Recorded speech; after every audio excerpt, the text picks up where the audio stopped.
Dia, pessoal. Bom Espero que dia. estejam bem. Bom dia, Pai. Bem-vindos àqueles que estão chegando pela vez ao upgrade. Nós vamos dar início, então, ao nosso segundo dia.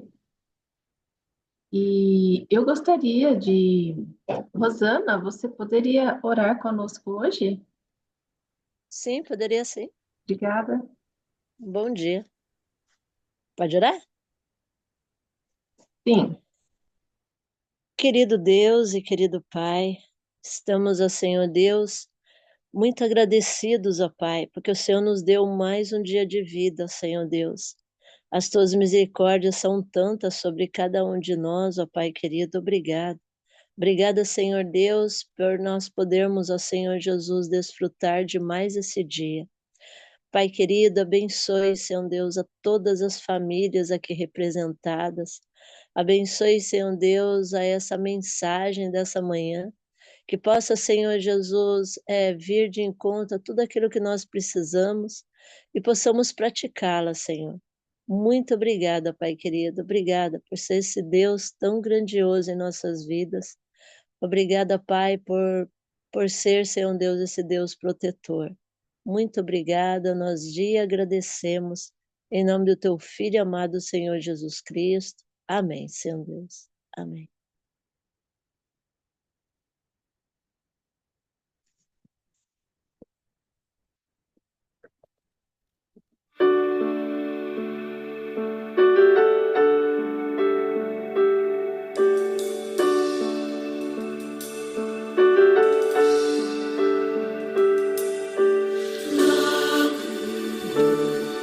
Estaremos num lindo lugar.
Amém. Deus louvado. Com essa música que tivemos o gosto de cantar agora. Particularmente gosto muito. Foi uma ótima escolha, pastor. E agora nós vamos já passar a palavra para o pastor. Seja bem-vindo de novo, pastor. Que Deus te use grandemente, poderosamente. Que a palavra de Deus venha através do Senhor para encher o nosso coração, nosso pensamento, né? E que seja para o nosso aprendizado e para a gente ficar mais pertinho de Cristo hoje. Amém, amém, Cláudia. Que bênção, né? Bom dia a todos. Eu particularmente não estou muito acostumado a pegar no celular tão cedo. Então, eu normalmente vou pegar no celular lá depois, lá bem depois das 6 horas, depois que eu já fiz todo o meu devocional. Acho que deu um susto na Cláudia hoje, que a Cláudia viu que eu estava demorando para responder. Eu tô acordado já faz uns 30 minutos já. Porque decidi fazer uma parte do meu devocional antes desse momento aqui. Então, eu vi que a Cláudia perguntou: tá tudo bem, pastor? Eu decidi entrar nos 45 do segundo tempo aqui para gente, para entrar direto já no nosso momento, né? Mas deixa eu perguntar para você assim: como que anda a sua preocupação com essa questão das telas? Sem dúvida nenhuma, tecnologia ela veio para nos ajudar em algumas coisas. Sem dúvida nenhuma. Hoje, por exemplo, há anos atrás, quando a televisão começou a se tornar popular, o pessoal tinha muita gente que falava, televisão é coisa do diabo, televisão é coisa do diabo, tal. E eu creio que tudo pode ser do diabo. Todas as coisas podem ser. Pessoas podem ser do diabo. Isso é um fato, né? Embora até aquilo que diretamente foi criado por Deus pode se tornar do inimigo. Isso depende da nossa, da maneira como a gente age, da nossa atitude com algumas coisas, né? Mas eu creio que uma das maiores armadilhas que nós podemos cair nos dias de hoje é com respeito à tecnologia. Em especial, uma que fica bem acessível às nossas mãos, né? O tal do celular. É por lá que a gente se comunica hoje, muita gente vive uma vida aqui, só para vocês terem uma ideia. É, existe uma estatística que diz que hoje o adolescente, o jovem, ele passa em média 9 horas na frente das telas, 9 horas, juntando televisão, juntando celular, e alguns de nós fazem a mesma coisa, né? Principalmente porque a vida está resumida a esse aparelhinho que a gente carrega na mão. E isso tem causado, trazido sérias dificuldades, assim, né? Tem muito especialista falando sobre essa questão do excesso de telas, por exemplo, a Rosana Alves fala sobre isso bastante. Se você quiser, procurar Rosana Alves e o excesso de telas, você vai ter ótimas palestras falando sobre o porquê não ficar tanto tempo com as telas. Mas uma das situações que ficou assim, que a gente mais sente hoje e fica tão visível é quando você está dentro de uma igreja. Sobe num púlpito, e isso acontece comigo direto, né? Quanto de pessoas que você tem que fazer um esforço tremendo, absurdo para mantê-las fora da tela. E isso, não estou falando uma vez, você não faz isso uma vez. Você tem que fazer isso ao longo da mensagem. Qual que é a dificuldade disso tudo? É a questão do quanto nós estamos sendo formatados para não ser profundo em nada. Profundidade, sem dúvida nenhuma, não é uma palavra para esses últimos dias, esses tempos que nós estamos vivendo. As pessoas são rasas em tudo. Antigamente, nós assistíamos um vídeo de 20 minutos com concentração total. Há alguns anos atrás, poucos anos atrás, um de 5 minutos ia na boa. Hoje a gente não consegue ficar um minuto no mesmo vídeo. E tudo isso é formatação. Como é que você vai conseguir prender a atenção de alguém para estudar a Bíblia, um estudo que vai levar 30, 40 minutos muitas vezes? Né? Tem gente que vai a 1 hora e meia aí, dependendo do pregador que tá assumindo o púlpito. Muito difícil. E aquilo que poderia ser uma bênção para nós, que nos ajuda a comunicar com a família, que nos ajuda a ficar cientes de algumas coisas, que nos ajudam com uma pesquisa, por exemplo, para você conseguir ter uma dúvida. Nossa, cara, o Google responde tudo. Aliás, eu costumo dizer assim, ó, não tem nada que o tio Google não responda nos dias de hoje. Nem sempre está correto, principalmente com respeito à vida espiritual, mas a gente tem um problema, assim, para conseguir. Um professor tem problema numa sala de aula. Ele está falando lá e o aluno levanta a mão hoje e fala: Não é assim, professor. Uai, como não é assim, meu filho? Isso aqui é o que eu estudei a vida toda, tá aqui, ó, tá no teu livro aí. Mas o Google fala diferente. Imagina, é o aluno hoje, né, respondendo o professor na sala de aula. Isso não acontecia. Né? Então, para vocês terem ideia, eu prego com um relógio que me avisa a cada 5 minutos que eu tenho que dar um sacode na plateia, né? Em quem está me ouvindo ali. E isso é estratégia, na verdade. Mas por que que eu estou falando isso? Tem muitas coisas que foram colocadas nos dias de hoje para tirar a nossa atenção daquilo que é mais importante. Muitas coisas. Então, há um texto que está no finalzinho de uma série de palavras, né? Na verdade, talvez o maior sermão registrado, talvez não, com certeza. O maior sermão registrado na Bíblia de Jesus Cristo, né? O maior sermão de Jesus Cristo registrado na Bíblia, que é o Sermão do Monte.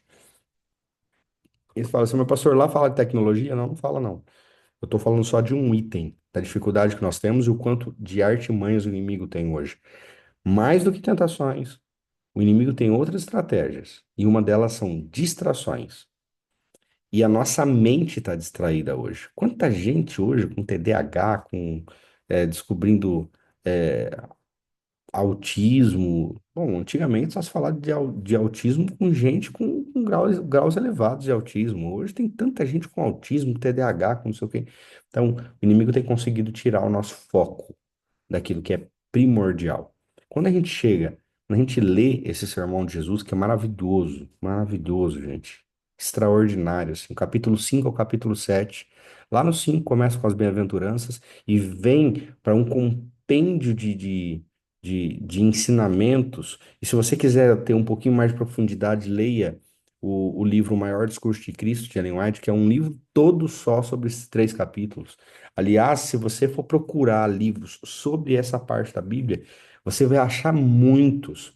Um professor chegou a falar certa vez, o pastor Emilson Reis, professor nosso teológico, ele disse assim: há mais livros escritos sobre esses 3 capítulos da Bíblia do que de toda a Bíblia junta. Então, por que isso? Porque, sem dúvida nenhuma, esse foi o maior discurso de Cristo, é o maior registrado. Por isso, Ellen White talvez tenha dado esse nome, né? Só que lá no finalzinho, depois de falar tanta coisa, Jesus vai fazer um chamado que é conhecido, você conhece, que diz o seguinte, Mateus capítulo 7, verso 24 em diante, tá bom? Você quase poderia recitar de cor ele, mas vamos lá, vamos para a Bíblia. Quem ouve minhas palavras e as pratica é tão sábio como a pessoa que constrói sua casa sobre uma rocha firme. Quando vierem as chuvas, as inundações e os ventos castigarem a casa, ela não cairá, pois foi construída sobre rocha firme. Mas quem ouve meu ensino e não o pratica é tão tolo como a pessoa que constrói a sua casa sobre areia. Quando vierem as chuvas, as inundações e os ventos castigarem a casa, ela cairá com um grande estrondo. Você deve ter lido muitas vezes essa passagem, você deve ter ouvido muita gente citar, e uma das coisas, uma das maiores ênfases que as pessoas vão acabar dando nesse texto é sobre conhecer e viver, conhecer e praticar. Tem a ver com o de ontem. Na reta final dessa caminhada, é isso que vai fazer a grande diferença. Na reta final dessa corrida, dessa maratona que nós estamos correndo, né? Lembra? O sprint, essa corrida que exige energia da gente, que exige dedicação, que exige o último esforço, né? A vontade extrema de vencer, a força sobrenatural para conseguir isso. Nessa reta final, o que vai fazer diferença é isso aqui. Então, a diferença entre o verdadeiro cristão e aquele que só diz que é cristão é: alguns conhecem, sabem o que deveria fazer, mas outros vivem, outros fazem. E esses que fazem estão deixando a vida espiritual cheia de músculos. Por que que Jesus contou o que ele contou aqui? Bom, primeiro, ele estava no monte, óbvio, é por isso que tem esse nome. Sermão do Monte, estava no monte, óbvio. Mas por que que ele contou essa história? Jesus, dentro da sua sabedoria, do mesmo jeito que ele contou isso, a parábola do bom samaritano, vendo o semeador ali, né, ele também contou isso aqui, usou isso aqui, essa estratégia, porque ele estava vendo esse cenário. Qual o cenário? Ele está numa montanha, óbvio, chama o Sermão da Montanha. Só que ele vê duas cenas, uma cena mais para baixo, uma cena mais para cima. Porque tinha um monte maior ainda do que o lugar onde ele estava. A cena mais para baixo, Mar da Galileia. Planície que nesse momento estava verde, mas havia um fenômeno acontecendo ali. Ele olhava para baixo e via um monte de gente trabalhando. O que que essas pessoas estavam fazendo? Construindo ou reconstruindo as suas casas. Gente, deixa eu falar da minha prática. Eu morei em São Paulo, na Zona Leste. Na Zona Leste, é, tem um rio chamado Rio Aricanduva. O Aricanduva, qualquer chuva que dá na Zona Leste, o Aricanduva transborda. Entendeu? Hoje eu acho que o Tietê não transborda com tanta chuva, por causa de tudo que já fizeram no Tietê, não transborda do jeito que o Aricanduva transborda. E eu morava perto a esse rio Aricanduva, mas eu tinha alguns amigos que moravam mais perto ainda. Tinha uma menina que estudava com a gente, que o pai dela vendia carros. E ele não tinha uma garagem, os carros ficavam na casa dele, não tinha um espaço para vender. Então ele era um vendedor de carros assim, meio até informal.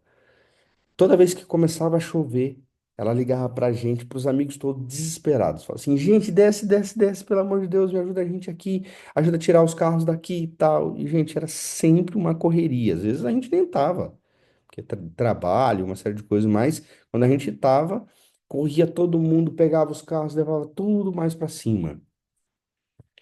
E a casa deles era uma casa preparada, porque a parte de baixo ia os carros e tinha só uma escada para o primeiro pavimento, que aí a casa era meio aérea, assim, só era embaixo só colunas. Então, assim, dificilmente a água ia chegar no pavimento das coisas da casa, onde fica a sala, a entrada, tal. Mas a maioria das casas não eram assim lá.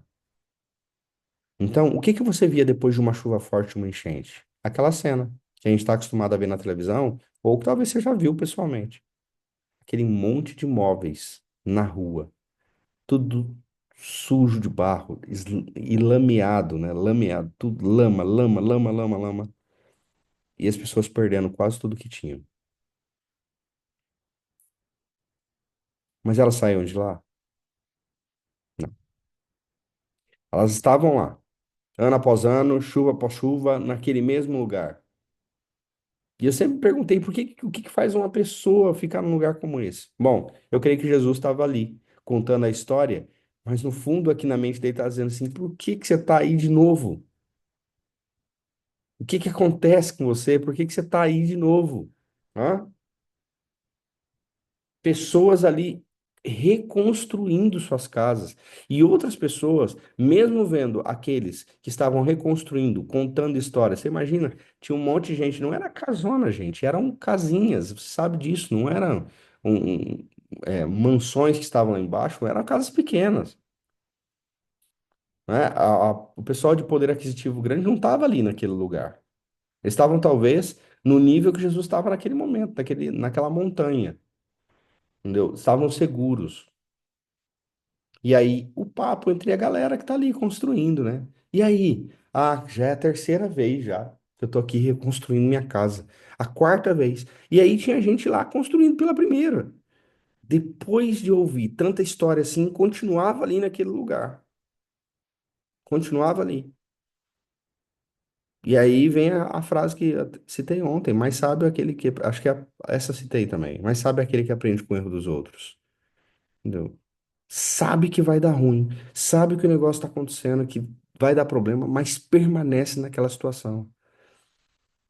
Gente, é isso que está acontecendo na vida espiritual de muitas pessoas.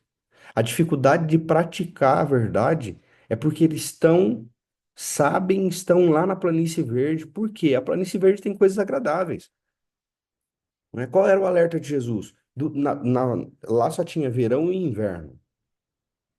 Igual alguns lugares do norte do Brasil. Por exemplo, Tocantins também, só tem verão e inverno. E o inverno é só a época que chove, não é a época que faz frio, não. Porque lá no Tocantins não faz frio nenhum. Eu morei 2 anos e meio lá e é um fato. Em Cuiabá ainda se tem uma semana no ano, no meio do ano, que dá um friozinho. Mas lá no Tocantins não. E muitas partes do norte também é assim. Né? Verão e inverno. Inverno chove, verão não chove. Desse jeito, simples assim.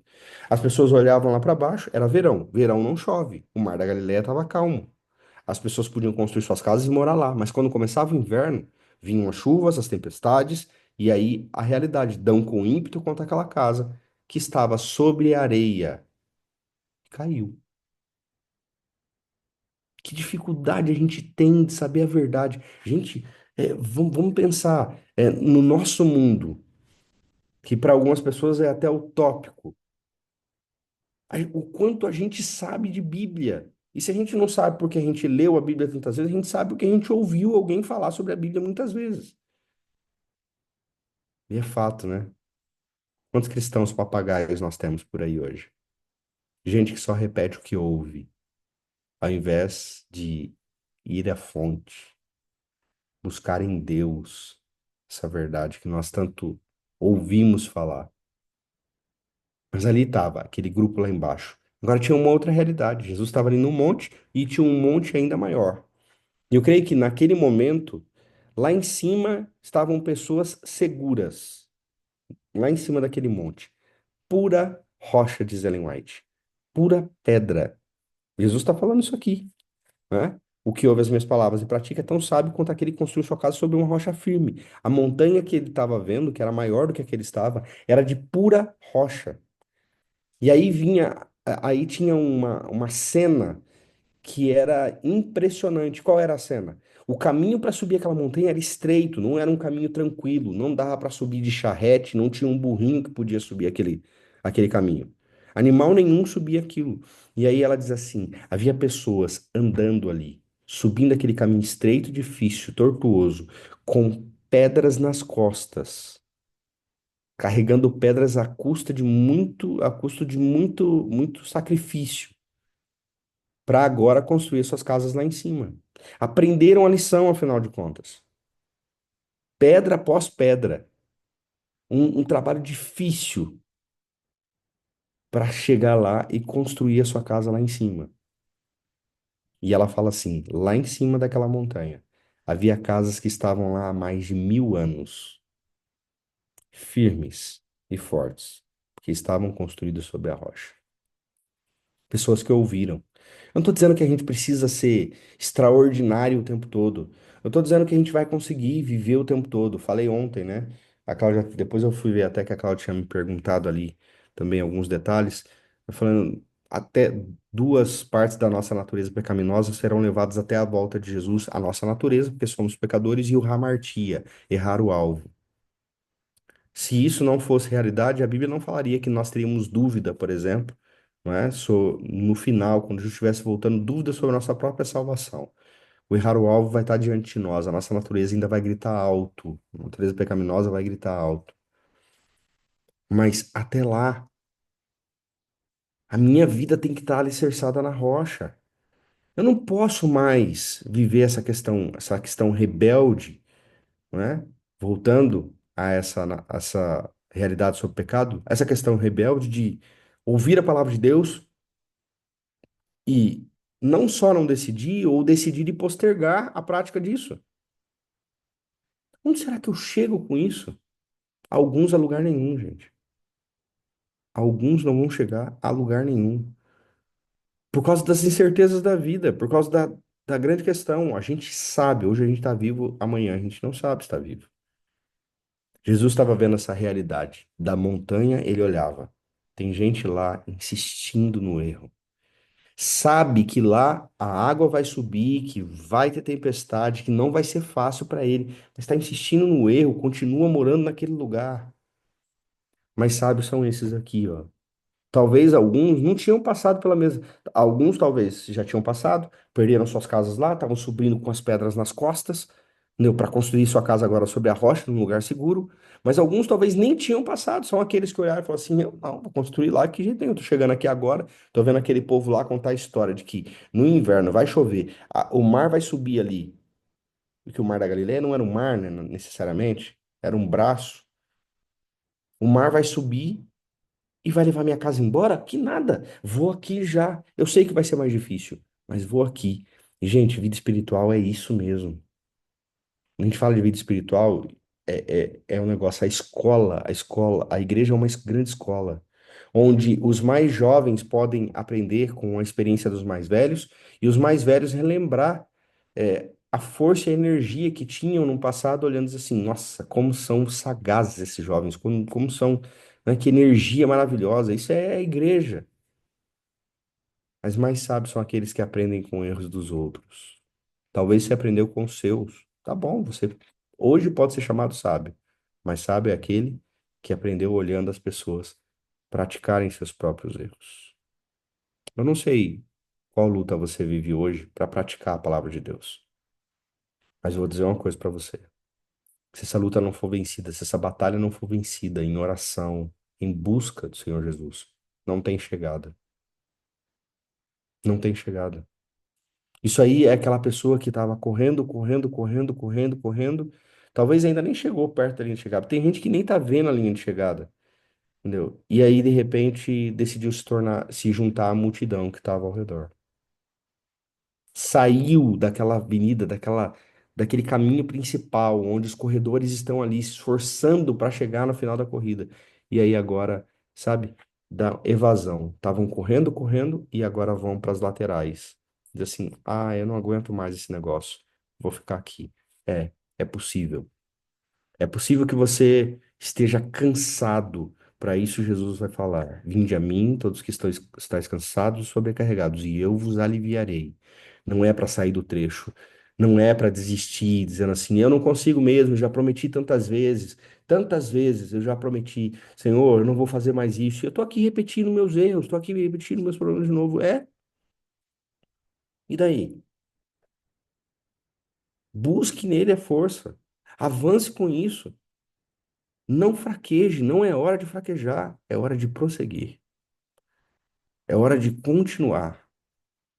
Para isso, sem dúvida nenhuma, o maior remédio para esses momentos, para os dias de hoje, é a busca do Espírito Santo. Quanto você tem orado por isso? Quanto você tem orado por isso? Deixa eu contar algo em mais um minuto, para a gente não passar muito, porque ontem mesmo no grupo eu estava vendo lá, tem gente que sai para o trabalho, né? Então, se a gente consegue terminar a mensagem, a gente pode ficar na calçada depois aí batendo um papinho. Mas o fato é que eu fui pastor no Paraná durante 8 anos e enquanto estava em Telemaco Borba, havia uma cidade chamada Reserva dentro do meu distrito. Era um grande distrito, tinha uma grande distância. Na cidade de Reserva, a igreja estava meio devagarzinho, assim. Tinha um grupo bem fiel, mas meio devagarzinho. Eu decidi fazer um projeto lá que levou um ano de trabalho, trabalho, trabalho. E eu fazia questão de ser um trabalho consistente. Eu levei um amigo para lá, né, que também era pastor, não estava em atividade, mas que era uma pessoa fiel, e nós trabalhamos juntos ali na cidade de Reserva. E aí chegou a hora do evangelismo, né? Fizemos aquela semana, fizemos o curso Como Deixar de Fumar, eram 20 noites, assim, juntos. E aí a grata surpresa é que no final desse evangelismo muitas pessoas tinham decidido. E decidido consistentemente, porque nós fomos batizando poucas pessoas ao longo daquela caminhada, mas agora tinha chegado a hora de tomar a decisão. Mas tinha uma pessoa, um jovem que eu queria que tomasse a decisão. Uma pessoa muito influente da cidade, que era um ex-adventista, inclusive, e que não tomava a decisão, e eu insistia, eu insistia, eu insistia, eu insistia. Nossa, na última noite, na noite de sexta-feira, era minha última mensagem da noite, no sábado a gente faria o batismo dessas pessoas. Eu insisti muito, muito, muito, e ele não se levantava. E aí eu decidi encerrar o apelo, as pessoas já estavam à frente, e muita gente emocionada, muita gente que eu já sabia que tinha tomado a decisão do batismo, e eu orei, terminei a reunião. E quando eu terminei a reunião, ele se levantou do banco e veio na minha direção e disse, pastor, eu sei que o senhor olhou para mim várias vezes, eu sei que o senhor estava ali insistindo, e eu senti que era para mim. Pastor, eu tomei minha decisão. Eu falei, ô infeliz, por que que você não levantou? Você tomou sua decisão, era vergonha, você não tem vergonha. Ele disse assim, não, pastor, não tem vergonha mesmo, não. Eu falei, então pronto, por que que você não levantou, pastor? Sabe por quê? E às vezes a gente comete alguns erros assim, até no apelo, né? O senhor estava insistindo pro batismo de amanhã, tal, né? Ah, eu falei, eu também insisti para outras coisas. Não, mas eu entendi do batismo da manhã, pastor, e amanhã não vou me batizar. Eu falei, por que não? Você tomou sua decisão? Pastor, eu tô saindo agora aqui, ó, da igreja e tô indo lá para Ponta Grossa. Ponta Grossa é uma cidade boa e grande do Paraná, que ficava assim a uns cento e poucos quilômetros ali de onde a gente estava. Aliás, nem sei se dava isso, dava 80 quilômetros de reserva. E ele disse, estou saindo agora porque amanhã é aniversário do meu avô. Minha família vai estar toda reunida lá. Na minha família, pastor, tem bastante ex-adventista. Eu falei, é mesmo? Ele falou, sim. Eu falei, cara, tudo bem, mas e aí? Qual que é a questão? E aí, a justificativa dele que era o problema. Ele disse, pastor, eu não vou me batizar agora, porque eu vou chegar na minha família e vai ter tanta gente lá. E quando eles souberem que eu me batizei, pastor, pensa na zoeira que vai virar aquilo. Eu falei, uai, não tô te entendendo. Aí ele disse assim, não, pastor, eles vão pegar no meu pé, eles vão começar a fazer brincadeiras e brincadeiras chatas e pegar no meu pé. Então, pastor, eu queria perguntar pro senhor, olha, e se eu vier domingo aqui na igreja, se eu estiver aqui domingo, o senhor faz meu batismo? Eu falei, eu faço. Eu faço seu batismo na hora que for. Se você quiser, a gente vem de madrugada aqui. Mas não acho que é a decisão melhor para você agora. Por quê, pastor? Eu falei, porque imagina se você chegar lá e batizado e testemunhar, quantas pessoas talvez tenham a vontade de voltar para Cristo? E, gente, isso é fato. Tem muita gente que tem uma casca grossa, achando que não, fala para todo mundo, não, porque é isso, porque é aquilo, eu tô vivendo bem, tal. Mas tem vontade de voltar para Jesus, só não tem força para isso. Eu falei, imagina você vai chegar lá, não, pastor, eu já parei de fumar, sabe que eu vou chegar lá? Sabe o que eles vão fazer quando eu falar que eu parei de fumar, pastor? Eles vão começar a fumar perto de mim. E eu tenho uns tios que vão até assim assoprar fumaça na minha cara. Você sabe que isso é difícil, pastor, porque eu acabei de parar de fumar. Eu falei, eu sei disso.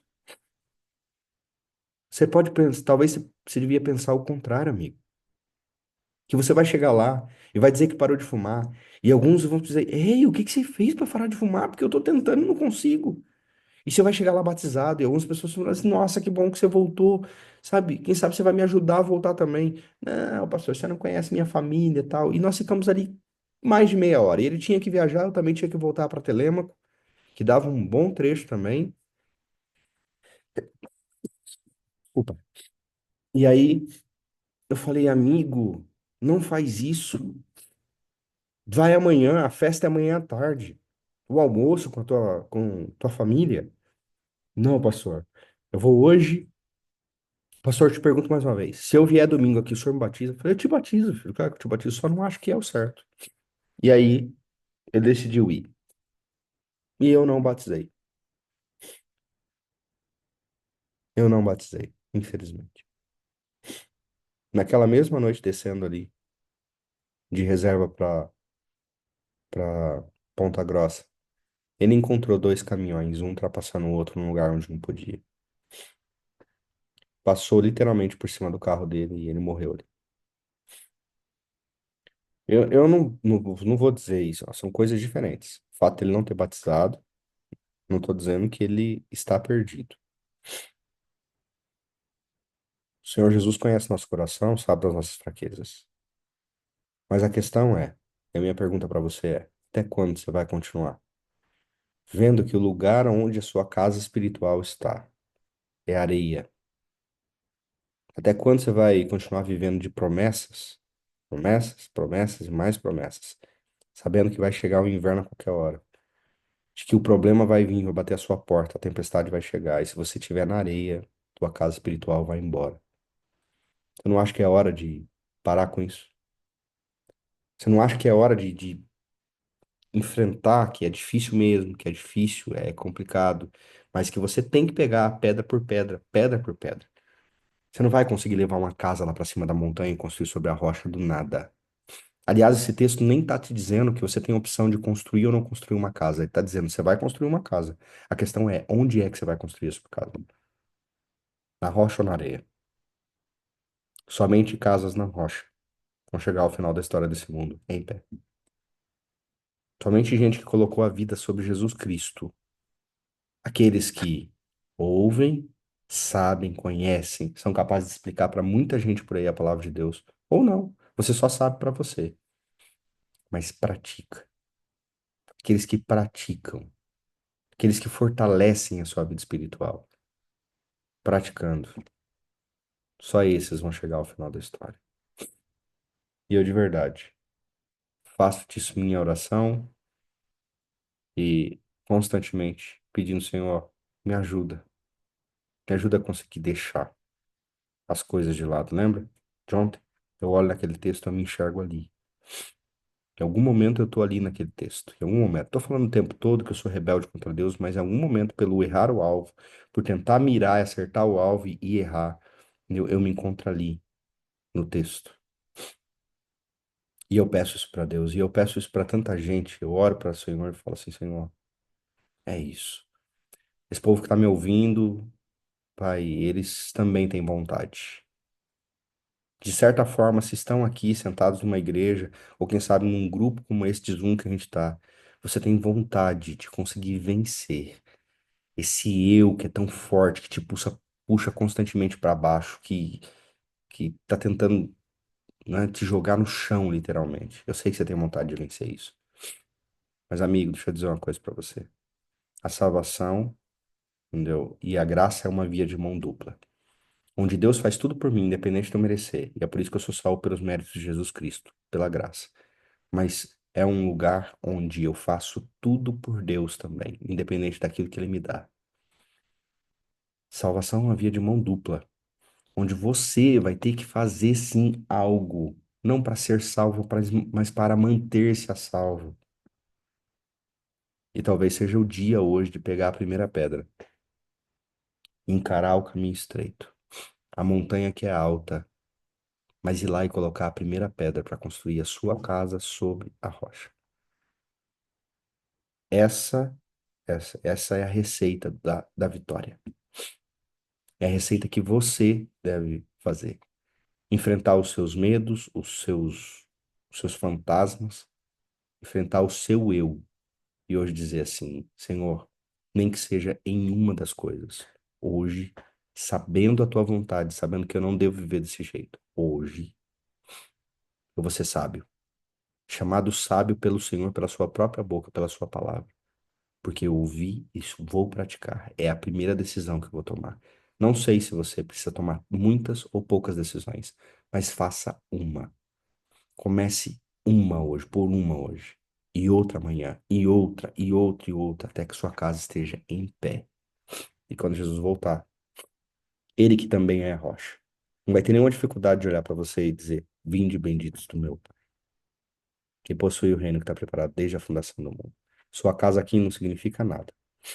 Sua vida espiritual aqui é muito pequena perto daquela que você vai viver a eternidade na perfeição, no mundo que a gente sabe, que o Apocalipse descreve.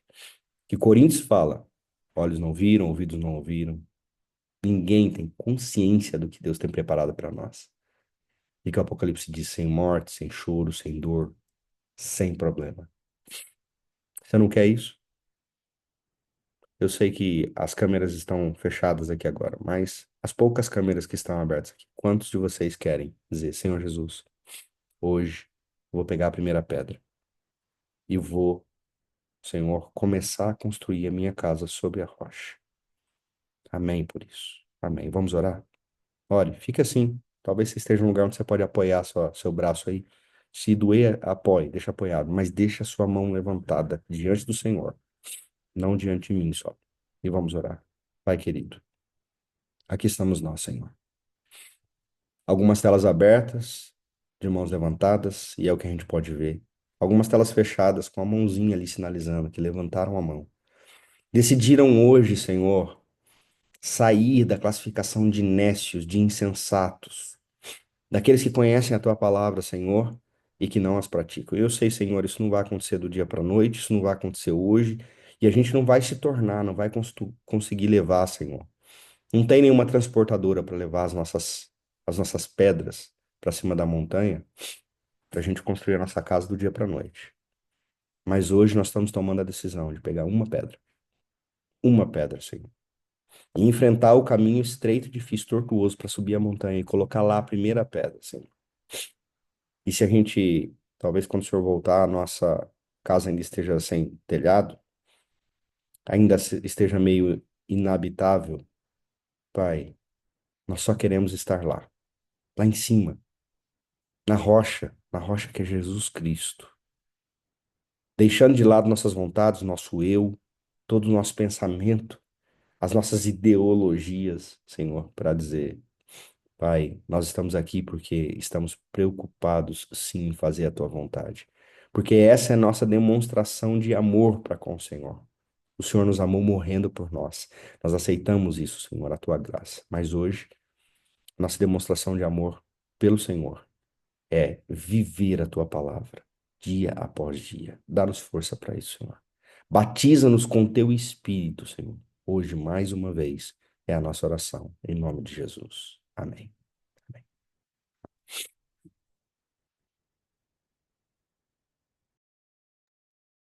Obrigada, pastor, pela mensagem poderosa. Muito bom. Nós vamos encerrar este momento oficial. Queria poder tirar uma foto da tela para registrar. Temos 34 pessoas, agora tem 33 já. Vamos tirar rapidinho antes que o pessoal saia. Quem quiser abrir a câmera, abra, enquanto eu preparo aqui.